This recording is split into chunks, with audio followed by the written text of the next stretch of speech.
Total Reset. Written by Ink in My Heart and on the Page, and read for you by Eleanor Elizabeth. Summary. "I'm sorry," Peter said again. He was sorry, and he never meant to let it get this bad. Tony pursed his lips together. "You're grounded." Peter bit back a whimper. "For how long?" "Until I say so," Tony grumbled. "I'm sorry, Peter, but we're going to have to re-break your leg," Bruce said, giving Peter an apologetic look. Peter could feel the blood drain from his face, and he suppressed a whimper. "No, thank you." "Kid, Bruce wasn't giving you an option." Tony sighed. His face was pinched both with concern and annoyance, making Peter feel about an inch tall. Peter could feel the anger coming off Tony. Guilt swirled through Peter's stomach, only adding to the nausea that Peter was feeling. How had everything gotten so wrong so fast? "Tony's right," Bruce said. "Your leg is healing, but not correctly. To get your leg back to the way it should be, we'll need to re-break it. Had you not hacked into your suit and disabled the protocol that alerts me when you were first injured," Tony said, levelling Peter with a hard stare, "we could have set it right the first time." Peter shrunk back against the pillows of the medbay bed and averted his gaze. "I'm sorry." Tony let out a loud sigh, and Peter peeked up to see him pinching the bridge of his nose. "Do you know why I put all those protocols in your suit?" Peter licked his lips. "To keep me safe?" "Yes," Tony said, letting his hand fall from his face. "So that I can help you when you need it. So I don't have your aunt calling me in a panic when she finds you limping around the house, nearly in tears because you can hardly walk." Peter flinched, dropped his gaze, and picked up the blanket that covered him. At first, Peter had thought his leg was still healing. The pain hadn't been that bad, just a slight tug when he put his full weight on it. Peter had gone to school, not wanting May to know that he'd injured himself. She would freak out, and then Peter would freak out, and he really didn't want it to be a big deal. As the day had worn on, the pain had only gotten worse, travelling up his leg all the way to his hip. "Dude," Ned had said, an arm wrapped around Peter's waist as he helped him into the cafeteria. "I think you should go home. You need to get off your leg." "It'll be fine by tomorrow," Peter gritted out. "I just need to sleep it off." Ned hadn't looked convinced. "Are you sure?" "Totally." Peter had tried to smile at Ned. He hated worrying his best friend. "You'll see." By the time Peter had made it home, the pain was teetering onto something Peter wasn't sure he'd be able to handle. May had been home when Peter arrived, and she'd taken one look at him and ordered him to sit down and had called Tony. An hour later, and Peter was being made comfortable in the med bay. Bruce starting a line and pumping the good drugs through him. Pepper had taken May to go get a cup of coffee, leaving Peter with Tony and Bruce. "I'm sorry," Peter said again. He was sorry. He had never meant for it to get this bad. Tony pursed his lips together. "You're grounded." Peter bit back a whimper.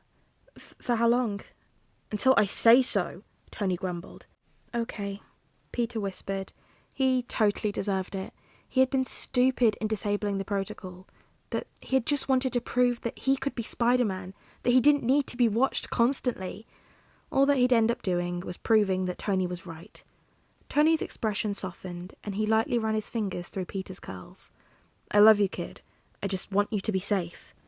Peter sniffed, tears pricking at his eyes. "I love you too, and I'm really sorry." "I know," Tony soothed. He glanced up at Bruce, giving the scientist a nod. "Let's get this over with, shall we?" Bruce nodded and fiddled with the line. A second later, and Peter felt the drug starting to pull him under. "Peter, I need you to start counting down from 10 for me." "'Kay," Peter said. His eyes were already feeling heavy. 10, 9, 8, 7, 6, 5, 4. Peter's eyes slipped shut to the feeling of Tony's hands carding through his curls and a soft voice telling him that everything was going to be okay. Peter wakes up to a cast on his leg and feeling very thirsty. May is there, and she seems to know exactly what he needs. She held up a cup to him and aims the straw at Peter's lips. "Small sips," May advised, and Peter did as he was told. "Thanks," Peter said, settling back against the pillows when May took the cup away.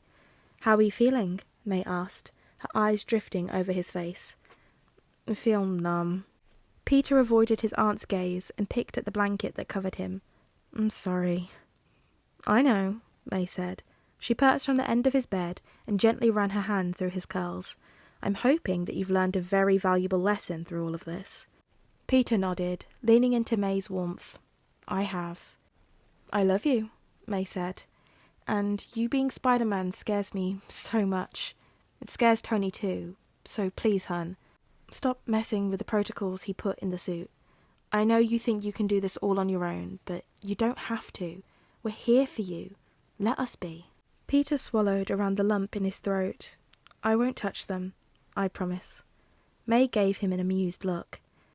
Maybe you and Ned could work on them with Tony in the lab. That way you can see how everything is done instead of you two figuring it out for yourselves. Ned would like that, Peter agreed. He'd love that. Mr. Stark may have trouble getting him to leave. May laughed and kissed the top of Peter's head. Think of it as my payback for Tony keeping me in the dark about Spider-Man. Peter fell into laughter as the medbay door swung open and Tony walked in. The genius approached the bed, looking between May and Peter. Do I want to know? No, May grinned. Glad to see you're awake, kiddo, Tony said, not looking nearly as angry as he had before. Thank you for your help, Mr. Stark, Peter said, relaxing back against the pillows. Any time, he said, his voice soft and warm. Peter smiled back, warmth blooming in his chest. He really was lucky to have Tony Stark watching out for him. He didn't know how he'd gotten so lucky. He vowed he wouldn't disappoint the man again, because Peter never wanted to feel that way again. As August turned into September, Tony found himself worried about Peter. It had been nearly a month since the kid had broken his leg. The reset had healed nicely, and Peter was back in full health. Except something was up with his kid. At first, Tony couldn't put his finger on it. Peter was still out patrolling during the set hours that May and Tony had given him. Not once had he missed curfew, even getting home early.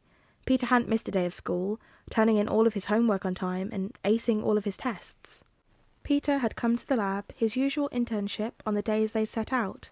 At the beginning of each session, Peter completed his homework and then dived into whatever Tony told them they were going to be working on that day. Peter still had his usual energy and gushed about his day at school and the latest movie that Ned had gone to see, claiming he couldn't wait to go see it himself.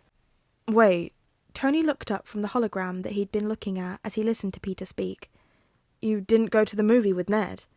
Peter also looked up from the web shooter he'd been tinkering with. What? No, I promise I didn't go. Tony frowned. Did you not want to go? Peter blinked, a look of confusion coming over his face. Well, yeah, of course I wanted to go. Why didn't you? Tony frowned, turning to give Peter his full attention. Peter's confusion deepened. Because I'm grounded, until you say I'm not. It comes slamming back into Tony as he remembers the broken leg incident. Guilt swirls in his stomach as he forgot, but curiosity has him asking, Why didn't you ask me when your grounding was going to end? Because I deserved it, Peter said simply, throwing Tony through a loop. I've had a lot of time to think about what I did, and it was really dumb. It could have been so much worse than a broken leg. I'm really sorry that I scared you and May. Tony's heart ached in his chest, and he could feel his expression going fond as he looked at Peter. The kid really was something special. Tony moved over to Peter, gently putting a hand on the kid's shoulder. I never said thank you for everything you've done to protect me, Peter said, blinking widely up at Tony. I'm really thankful. I know, Tony said, smiling softly. And I'm glad that you thought about what May and I said. We just want to keep you as safe as possible. Yeah, Peter agreed quietly. Your grounding is officially over, Tony said, grinning as Peter broke out into a smile. I'm really proud of you, Pete. Peter ducked his head, looking embarrassed. He leaned forward, hugging Tony around the waist. Tony hugged him back and dropped a kiss on top of Peter's head, happy that he could.